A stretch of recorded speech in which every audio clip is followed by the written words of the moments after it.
Validate your business idea. The Lean Startup by Eric Ries. Powerful core message. How to confirm your business ideas for a startup company. Eric Ries is the Chief Technology Officer of the startup business IMVU, located in Silicon Valley, and author of the book Lean Startup. This book was a fascinating read and should be shared with everyone who plans to create a startup business and looking for valuable ideas for getting their business off the ground. IMVU is an excellent online platform allowing users to create 3D avatars and interact with friends and colleagues using their own instant messaging networks. Their goal was to combine two popular trends, gaming and instant messaging. After putting their ideas together, they spent countless hours in collaboration in order to bring their plan to life. 6 months later, Eric and his team brought together all the major instant messaging services, including MSN Messenger and AOL. The day finally came around to release and launch their startup business.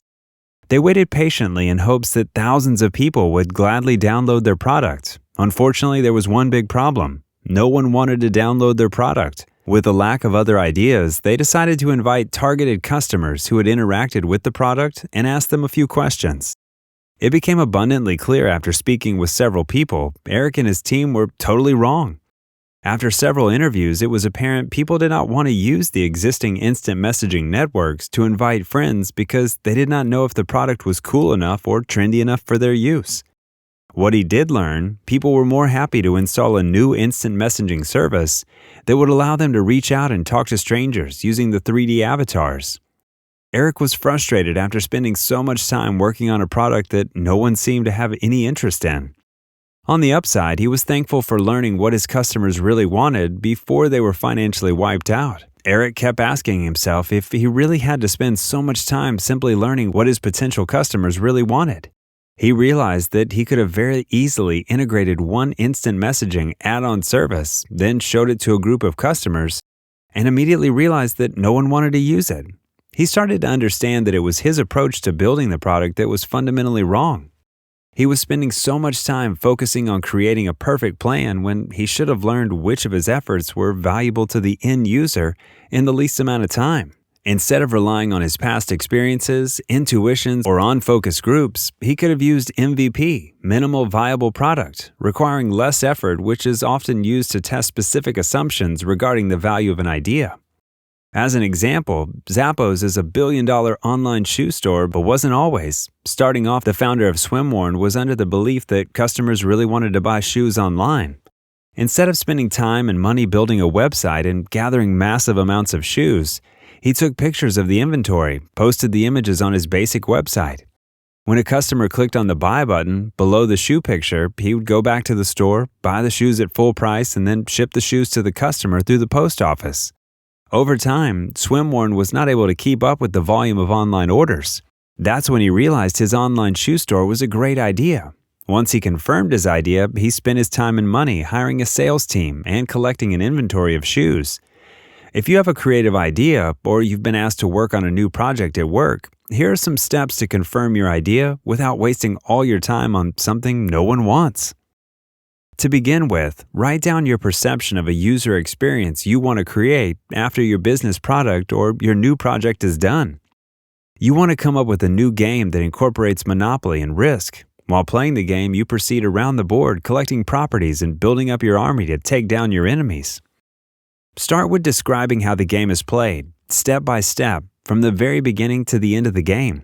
Once you've created a good plan, take a step back and address any exceptions you have that might be wrong, causing you to waste your time and efforts.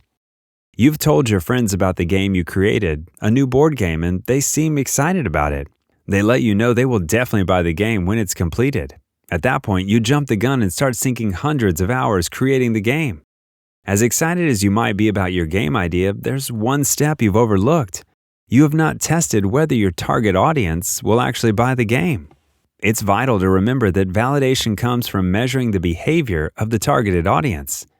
It's not about getting opinions from the general public. People tell you over and over they'll buy your game, but when it comes to paying for it, it's a completely different story. The next step is how you can build an early version of the product to confirm a critical assumption. The most common way is to build a concierge MVP or a smokescreen MVP. Zappos used the Concierge MVP instead of trying to bring the online store to life by purchasing a warehouse and automated system of delivery.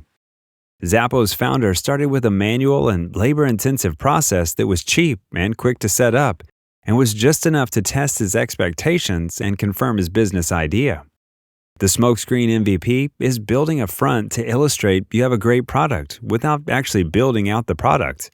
In other words, you're marketing the product and collecting pre-orders before you've even finished creating the product. As for the board game, you could easily make a 2-minute video that will walk people through how the game works and why they really need to buy this game. It's like having a Kickstarter campaign that crowdfunds your idea before you ever spend any time or money building it.